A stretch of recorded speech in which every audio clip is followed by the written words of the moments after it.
بسم اللہ الرحمن الرحیم۔ السلام علیکم ورحمۃ اللہ وبرکاتہ۔ غلط نخرے کا انجام۔ چنانچہ مشہور واقعہ ہے کہ ایک غریب گھر کی لڑکی تھی جو کہ خوبصورت تھی۔ ایک نیک امیر گھرانے کے بچے نے اس کی طرف شادی کی آفر بھیجی۔ شادی ہو گئی۔ ماں باپ بھی کچھ خوش تھے کہ بچی کی شادی اچھی جگہ ہو گئی ہے، اس کے بھائیوں کے لیے بھی کوئی روزگار کی صورت نکل آئے گی اور بچی خود بھی خوش رہے گی۔ جب یہ گھر پہنچی تو خاوند نے اس کے ساتھ بہت زیادہ محبت کا اظہار کیا۔ یہ اس محبت کو دیکھ کر نخرے میں آ گئی۔ خاوند جتنا زیادہ محبت کا اظہار کرتا یہ اتنا اس کی طرف سے سٹ مہری کا ثبوت دیتی۔ خاوند بہت زیادہ اس کی دلجوئی کرتا۔ صبح شام اس کی رٹ لگی تھی کہ تم میرے گھر کی ملکہ ہو، تم نے میرے گھر کو جنت بنا دیا۔ میں تو سوچ بھی نہیں سکتا تھا کہ اتنی اچھی خوبصورت بیوی مجھے مل جائے گی۔ یہ جتنا زیادہ اپنی تعریفیں سنتی اتنی زیادہ نخرے میں آتی۔ خیر کچھ دن گزرے۔ ایک دن روتی دھوتی اپنے گھر واپس آ گئی۔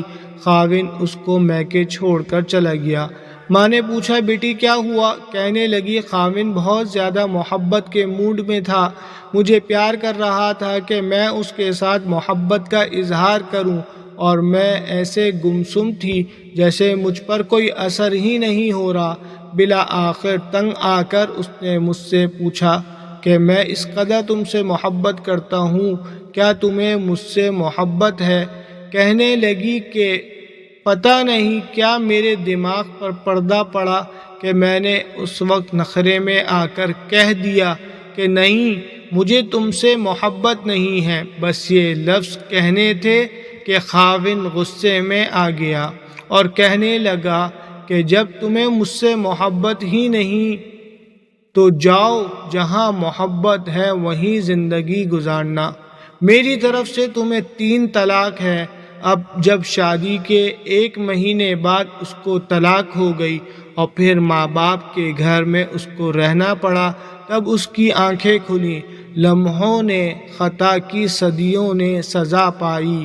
پھر اس کے بعد اس کی دوسری شادی نہ ہو سکی، اس لیے کہ جو اچھے رشتے تھے کنواری لڑکی سے شادی کرنا چاہتے تھے اور اس کے نام پر تو شادی کا دھبا لگ چکا تھا، اور جو رشتے آتے تھے وہ بہت بوڑھے شادی شدہ لوگوں کے آتے تھے۔ ان سے شادی کرتے ہوئے یہ گھبراتی تھی تو اس نوجوان خوبصورت لڑکی کی زندگی روتے دھوتے ہی گزر گئی۔ اگر آپ کو ہماری ویڈیو اچھی لگی ہے تو ہمارے چینل کو سبسکرائب کریں اور بیل کے بٹن کو پریس کریں تاکہ ہر آنے والی ویڈیو آپ کو بر وقت مل سکے۔ جزاک اللہ خیرہ۔